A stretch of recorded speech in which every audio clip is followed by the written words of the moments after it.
A pergunta é, o brasileiro, ele não tem capacidade de julgar as situações, o brasileiro, ele tem aí um déficit em formação de senso crítico, ou o brasileiro, ele realmente já está acostumado a lidar com um clima aí de vendas, de persuasão e etc. Vamos falar do caso aqui dos influenciadores que vendem aí jogos de azar, né? Aqueles jogos que dominam a sua mente de dopamina, de você achar que vai ganhar uma vez, de repente cada vez mais você perde, aí para ter aquela dopamina você fica plugado ali. Será que aproveitar o seu carisma para vender para um público é algo imoral, é algo que você deveria repensar? Então eu vi muitas postagens nessa última semana sobre o caso, né, da Virgínia, que o contrato dela, né, veio à tona, e aí eles perceberam que tinha uma cláusula lá no contrato que 30% do que os clientes dela, ou que os ouvintes da audiência dela perdiam, né, perdem nesses jogos de azar, vão para ela, né? Então, será que a gente precisa analisar profundamente essa questão no sentido de, será que a gente tem que olhar a audiência como uma audiência que muitas vezes não tem a capacidade do bom senso, que eu vi muitas pessoas, né, tacarem-lhe o pau em vídeos dizendo que a população brasileira é uma população que muitas vezes ali ela está influenciando pessoas que não têm o discernimento, e a pessoa está num desespero às vezes de finanças, às vezes a pessoa tem muita esperança em ganhar nesse tigrinho e ela é persuadida a cair no vício do tigrinho, achar que a vida dela vai mudar. Então, esses influenciadores deveriam ser responsabilizados ou não? Qual uma análise onde a gente precisa analisar, obviamente, um ponto de vista neutro, né, para a gente não ter aí vieses, não defender nenhum dos lados. Então, eu trouxe alguns dados aqui para a gente pensar, principalmente na questão do brasileiro, aonde está no mundo o senso crítico do brasileiro classificado. Será que a gente tem bom senso crítico, não tem senso crítico? É isso que a gente vai falar também aqui nesse vídeo. Antes de começar o vídeo, se você gosta desse tipo de conteúdo, ou deixe um comentário, ou curte aí o vídeo, ou então se inscreva, melhor ainda, no nosso canal. E se você gostar muito desse vídeo, te ajudar com alguma reflexão, né, que você realmente pode levar para a vida, compartilhe esse vídeo, seja nas suas redes ou com alguém que você conheça. Então vamos embora, vamos começar, eu vou mostrar para vocês uma coisa interessante aqui, tá? Notem uma coisa, primeira análise, né, será que realmente a gente precisa considerar a persuasão uma arte do comunicador ou uma vulnerabilidade da audiência, ou os dois devem estar em conjuntos? Porque muitas vezes existe uma persuasão para um produto que você vai melhorar a sua vida, maravilhoso, você está usando as suas armas comunicativas para fazer um bem. Agora, é claro, será que esses influenciadores que usam o seu poder de autoridade e influência para estimular com que a pessoa jogue, acreditem que a pessoa, eles estão acreditando que aquela pessoa vai ganhar, que ela pode ganhar uma grana, tal, talvez seja a questão, né? A gente não precisa analisar isso do ponto de vista emocional, falar, não, é tudo um bando de larápio que só quer ganhar dinheiro. Não sei, a gente não sabe no que essas pessoas acreditam, vai ver a pessoa que programa o joguinho, que a gente sabe que é programado para o negócio sempre ganhar, mas muitas vezes a pessoa que programa o joguinho fala também uma historinha ali para a pessoa fazer uma dissonância cognitiva, né? Não, esse jogo 80% das pessoas ganham, só 20 perde e tal. Não sabemos, mas vamos analisar principalmente o senso crítico do Brasil. Então a primeira coisa que eu trago para vocês aqui é um gráfico do mundo, olha lá, é um gráfico sobre o QI, né, no mundo todo, né, a classificação do QI no mundo todo. Eu postei, inclusive, no meu Insta lá, um videozinho que vai classificando o QI em vários países. E esse gráfico aqui que vocês estão vendo, ele é um gráfico que classifica o QI em vários lugares do mundo. E a gente vê que o Brasil está muito distante, por exemplo, dos Estados Unidos, né? A nossa classificação média de QI no mundo, a gente está bem distante aí de uma classificação americana, né? Os alemães que estão em 10º, nós estamos ali perto do 100º, né? Nós temos uma classificação de QI muito ruim, a gente está numa média de 83 pontos 0,38 num ranking de 100 e 102. Tem 100 países na frente do Brasil em relação à pontuação de QI. E tem praticamente 100 países melhores do que o Brasil no índice de educação, né? O quanto as pessoas têm acesso à educação e etc. Então, o que a gente pode analisar com esse dado? Primeiro, o QI ele não analisa, de certa forma, de uma forma muito eficaz a inteligência de uma pessoa, né? O que seria inteligência? A inteligência é a sua capacidade de tomar melhores decisões com aquelas informações que você tem na vida. Então, nós temos a melhor inteligência? Não temos, né? Provavelmente não, mas o QI analisa realmente a inteligência? O QI analisa parte da inteligência, mas tem, por exemplo, a própria inteligência emocional, né? A gente já viu bastante sobre a inteligência emocional, ela não é avaliada no teste de QI, ela é uma inteligência importante. Então, existem inteligências, formas de inteligência que não são avaliadas no teste de QI. Então, o teste de QI é tipo uma forma geral de você analisar um poder cognitivo, né, das pessoas. E ela também não diz muita coisa, porque tem muita gente com QI alto que não consegue fazer nada na vida, né? Porque você precisa não só QI alto, você precisa também de comunicação, você precisa também de inteligência emocional, você precisa de inteligência social, várias coisas que o teste de QI não avalia. Mas, pelo teste do QI, o nosso Brasil está bem aquém do desejado. E o índice de educação também. O índice de educação é as pessoas terem um bom acesso à leitura, uma frequência de leitura, frequência de educação formal e etc. Agora vamos para os países aqui, ó. Aqui são os países das pessoas mais inteligentes, né? Então, os países das pessoas mais inteligentes, a gente vê que tem muitos países que vem do Oriente, né? Mas o Japão ele ganha como um dos países onde as pessoas são mais inteligentes. Japão, Taiwan, Singapura, Hong Kong, Coreia do Sul. Então, nestes países, quando a gente vai analisar, né, a frequência, por exemplo, das redes sociais, a gente vê que muitos países que são países com uma índice de educação muito forte, que tem um sistema de educacional muito bom, países nórdicos, por exemplo, são países que não têm muito uso das redes sociais. Mas, em compensação, aqui está o gráfico para vocês verem as pessoas que usam, por exemplo, o TikTok, né? Qual que é o índice, né, no mundo dos países que mais usam o TikTok. A gente vê o Brasilzão aqui como terceiro, primeiro a Indonésia, depois os Estados Unidos, depois o Brasil. Os Estados Unidos tem um bom índice de QI, né? Ele tem um bom índice de QI, e mesmo assim usa bastante o TikTok, né? Até agora a gente vê como vai ficar a legislação, mas o Brasil seria o terceiro. E aí você tem outros países que têm um índice de QI também mais baixo, mas você tem aí os Estados Unidos contrariando as expectativas.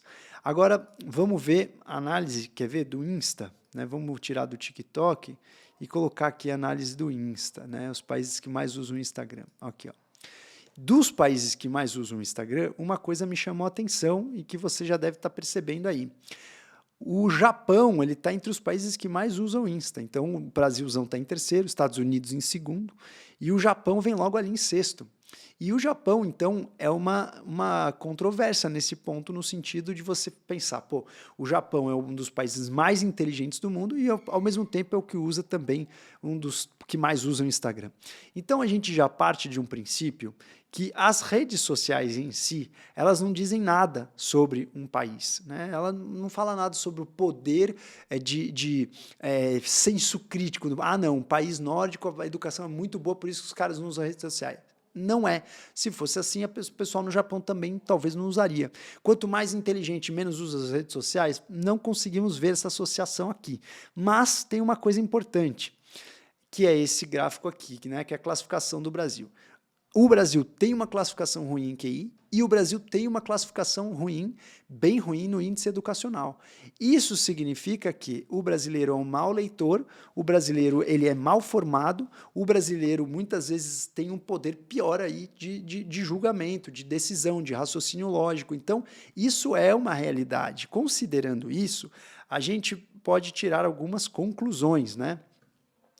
O que será que a gente precisa pensar em relação ao Brasil e ao brasileiro? Será, por exemplo, nesse dilema, né, do tigrinho, será que realmente a gente deveria ter algumas regras de cuidar do público brasileiro, porque é um público ainda muito ingênuo em relação ao senso crítico? Então fica a provocação. O que você acha? Você acha que realmente deveria ter alguma regra no Brasil, por exemplo? Teve um deputado lá que ele apresentou um projeto de lei que proíbe influenciadores em falar de jogos de azar. Seria uma coisa interessante. A partir do momento que você sabe que o jogo de azar ele estimula nossa dopamina de uma maneira que muitas pessoas não vão controlar e vão viciar, seria interessante talvez pensar em alguma regra interessante. Ou tipo faz como na propaganda do cigarro ali, né? Você tem na capa uma pessoa doente. Como faria? Ah, então tudo bem, você pode fazer a propaganda do tigrinho falando para as pessoas, ó, eu não recomendo que você use mais do que tantos reais, mais do que tanto sua renda, mais, enfim, qualquer aviso, né? Agora, simplesmente fingir que está jogando todas as horas, né? Usar o poder de influência ali para criar um hábito ruim na outra pessoa, isso vai muito, né, de você pôr a cabeça no travesseiro e dormir em paz. Por algum motivo, essas pessoas que fazem essas propagandas não devem acreditar que eles estão fazendo o mal para uma população que pode ser vulnerável ou não. Então eu fico com algumas provocações aqui nesse vídeo. Primeira delas, você acredita que a população do Brasil está bem formada cognitivamente para ter esse bom senso? Provocação número 1. Provocação número 2, você acha que essas formas de motivarem as pessoas, de incentivarem as pessoas a usarem coisas que às vezes elas vão cair num vício, seria interessante, mas aí a gente abre precedente para analisar várias outras áreas, né? Várias outras coisas. Então, a persuasão é uma coisa complexa, porque ela depende de quem está falando, muito do poder de comunicação, mas depende também do julgamento de quem está ouvindo. Quanto menos formado cognitivamente o ouvinte, mais fácil ele vai ser persuadido a adquirir um produto que às vezes ele nem precisa, às vezes ele nem quer, ou às vezes nem é bom para ele. Então, fica a minha provocação aqui. O Brasil, ele realmente não está bem qualificado na formação dessas pessoas na educação. O Brasil não tem uma boa capacidade de leitura, porque como você vai construir uma capacidade de senso crítico? Você precisa construir conhecimento macro em várias áreas, você precisa ler bastante, você precisa ler muitas histórias e muitas áreas realmente para você construir aí conhecimento para ver uma situação e analisar de diversas arestas. Então você vê, por exemplo, um jogo de azar, você sabe que, pô, então isso aqui é uma recreação, não vou ganhar dinheiro nisso, então eu vou separar uma parte aqui do meu dinheiro para me divertir, não para ganhar dinheiro. Ah, isso aqui vai mexer com a minha dopamina, não vou fazer tantas vezes por dia, vou dar como um presente. Quantas pessoas vão ter essa consciência desse público que é atingido? Então, na minha cabeça, é uma reflexão muito complexa, é uma reflexão de difícil resposta, é uma reflexão que eu também não tenho a completude, mas na minha cabeça o que eu penso? Que quando a gente comunica, nós devemos, antes de dar a informação pronta para as pessoas, fazer exatamente o que eu estou fazendo nesse vídeo. Vamos ver os dados, vamos ver os dois lados, vamos ver, né, o que a pessoa acredita, né, o que talvez a Virgínia fale ali. Não, eu acredito que isso é um entretenimento para as pessoas, acredito que isso vai fazer alguma coisa, ela acredita e que ela não está fazendo mal. Ninguém faz o mal de uma forma alheia, né? Eu não acredito nisso, exceto psicopatas. Então, para a pessoa fazer uma propaganda de um jogo de azar, ela acredita que de alguma forma ela está fazendo um bem para as pessoas também, ou um entretenimento, enfim. E do outro lado, essas pessoas que estão recebendo isso, que perderam dinheiro e que caíram, né, nessa parte, nossa, não, até a fulana de tal joga esse joguinho, vou jogar também. E aí cai no vício, aí perde um monte de grana porque não tem a construção cognitiva suficiente para entender aquilo.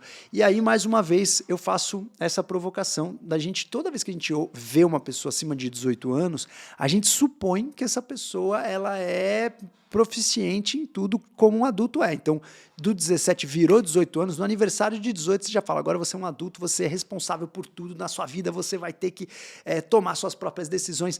E muitas vezes não é bem assim, né? A gente sabe que existem os degraus do desenvolvimento, né? Os degraus cognitivos.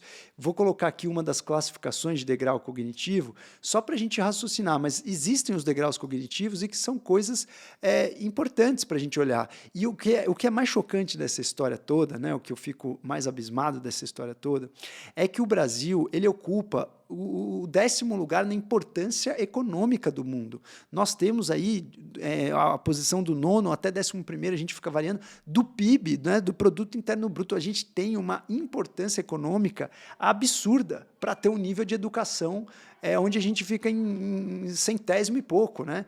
Então, eu quero relembrar vocês uma questão bem importante, que nem todos os adultos param no mesmo padrão cognitivo. no mesmo degrau cognitivo. A gente precisa estimular com que essa cognição chegue num ponto onde, claro, tem pessoas que têm uma limitação mais genética, né? E isso é normal, a gente tem uma certa variação entre todo mundo. Tem pessoas que vão ser melhor para uma coisa, um equilíbrio mais emocional, outras pessoas têm uma capacidade de decisão mais racional, mais importante. Então, a gente não pode querer, né, uma régua específica para todo mundo, mas dentro dessas variações, nós temos as variações, por exemplo, do desenvolvimento cognitivo.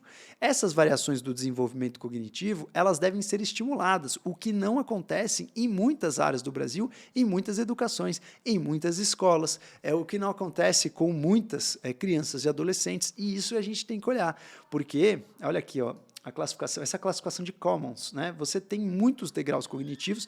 Muitos adultos param aí entre o estágio 9 e 10, que é a capacidade de você fazer um conceito abstrato. Quem vai para 10 já tem uma capacidade formal de usar a lógica, né? Usar informações empíricas para desenvolver um senso lógico, resolver problemas de lógica, etc. Mas poucas pessoas desenvolvem a partir do 10, são 16 aqui, né? Então, poucas pessoas desenvolvem a cognição a partir do estágio formal, né? Alguns adultos param no 9, outros adultos param no 10, outros adultos param no 11 e poucos adultos passam, né, do 12 em diante. Claro que os gênios da humanidade, eles vão para o estágio paradigmático, cross-paradigmático, que são pessoas que fazem novos campos, que elas entendem tanto coisas que elas criam um campo novo que não existe. Mas a maior parte dos adultos para entre esse 9 e o 10 aqui. Então, por que isso é interessante a gente analisar? Porque muitas vezes a gente esquece que esse desenvolvimento cognitivo, até no adulto, deve ser desenvolvido. O senso crítico, a gente não para o desenvolvimento cognitivo quando a gente faz 18 anos ou quando sai da escola. A gente precisa continuar com esse desenvolvimento. E isso é uma coisa importante para você ter discernimento, porque você precisa dedicar o seu tempo em leituras, você precisa dedicar o seu tempo em adquirir novos conhecimentos, consumir conteúdo. Essas redes sociais são fantásticas para a gente poder, né, disseminar informação, falar um com o outro, se conectar, mas que você deve filtrar os conteúdos e consumir conteúdo que vai te engrandecer, que vai te incentivar a evoluir o seu degrau cognitivo. Isso não é simplesmente a natureza, a naturalidade, a genética. Tem um ou outro caso que a genética vai dar conta e ela vai ser tão foda a genética que a pessoa vai lá para o estágio 13, 14, 15, sem muito estímulo ambiental, mas a própria pessoa que já tem essa genética, ela busca o estímulo ambiental. A maioria de nós mortais, né, que não tem essa genialidade no DNA, a gente tem que se esforçar para desenvolver nossa cognição, desenvolver nosso senso crítico e andar nesses degraus cognitivos. Então, eu finalizo o nosso vídeo relembrando que muitos adultos têm estágios diferentes evolutivos cognitivos e isso é fácil, não é fácil, mas isso tem uma forma de desenvolver, isso é possível ser desenvolvido. E aqui no Brasil, nós não temos nem as crianças e adolescentes sendo estimulados de uma forma bacana com isso.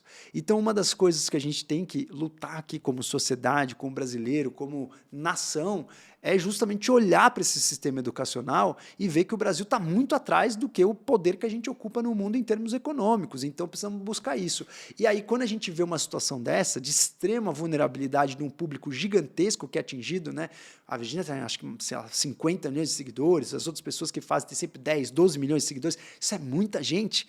É uma pizza grande do Brasil.